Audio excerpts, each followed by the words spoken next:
કે સી.આર. પાટીલ જળ શક્તિ મંત્રી બન્યા છે. ઓહો, જળ સંચય કે સંચય કે જે કઈ શબ્દ વપરાતો હોય, ગુજરાતના ઇતિહાસના પહેલા એવા નેતા હતા કેશુભાઈ પટેલ, જેને 2 સૂત્રો આપેલા કે દાદો એક હનુમાન દાદો, બીજો કોઈ દાદો નહીં, ગુંડા બુંડા કોઈ જોઈએ નહીં ભાઈ ગુજરાતમાં ક્યાંય પણ, કડક કાર્યવાહી કરીને બતાવેલી. અને બીજું સૂત્ર કેશુભાઈ પટેલનું હતું કે વરસાદનું પાણી રોકો. એનો અર્થ કે ભગવાન જે વરસાદ આપણને આપે છે એ પાણી નદીઓમાં માધ્યમથી, નદી કે મોકળાના માધ્યમથી દરિયામાં જઈને વેડફાઈ ન જવું જોઈએ, ચેકડેમ બનવા જોઈએ, ડેમ બનવા જોઈએ, ને પાણી જમીનમાં ઉતરવું જોઈએ, જેથી કરીને એ પાણી સિંચાઈ અને પીવાના ઉપયોગમાં આવે. ગુજરાતના ઇતિહાસમાં પહેલો નારો આપ્યો તો કેશુબાપાએ કે વરસાદનું પાણી રોકો. આજે જળ શક્તિ મંત્રી તરીકે સી.આર. પાટીલના વખાણ કરવામાં કોઈ ખામી ન રાખી બધાએ. ઓહો, એવા વખાણ કર્યા કે જાણે આ એક જ મહાપુરુષ છે, બાકી બધા ભાજીમૂળા છે ગુજરાતમાં.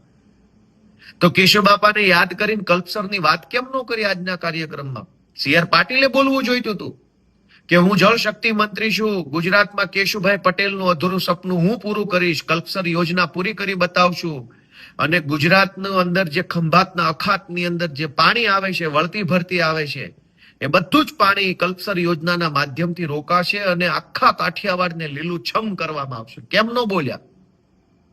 લેવા પટેલ સન્માન સમિતિ બોલવું તો જોઈતું હતું કે કેશુભાઈ પટેલનું અધૂરું સપનું શું છે, કલ્પસર યોજના, રોકો પાણી. કેશુભાઈ પટેલ જેવો આગેવાન કે જેણે એમ કીધું પાણી રોકો વરસાદ. કેન્દ્રીય સી.આર. પાટીલ જળ શક્તિ મંત્રી બન્યા, કરોડો રૂપિયાની ગ્રાન્ટ બેફામ ભ્રષ્ટાચારમાં વપરાય છે. હું ધારાસભ્ય છું, કેશુભાઈ પટેલ જ્યાંથી ધારાસભ્ય હતા ત્યાંથી ધારાસભ્ય છું, હું જોઉં છું નજરે કે જળ શક્તિ મંત્રાલયમાં અબજો રૂપિયાનો ભ્રષ્ટાચાર ખાલી ભાજપના નેતાઓ કમાય એ માટે થાય છે.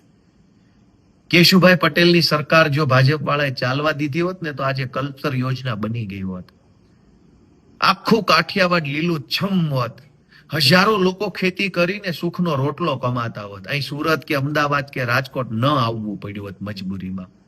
ગામડામાં ખેતીમાં પાણી નહીં, જે કાંઈ પકવો એનો ભાવ નહીં, અને ગુંડાઓના ત્રાસથી કંટાળી અને કાઠિયાવાડ છોડીને સુરત આવ્યા. તો આ ભાજપની ટોળકી સુરત આવી કે લ્યો અહીંયા અમારું સન્માન કરો.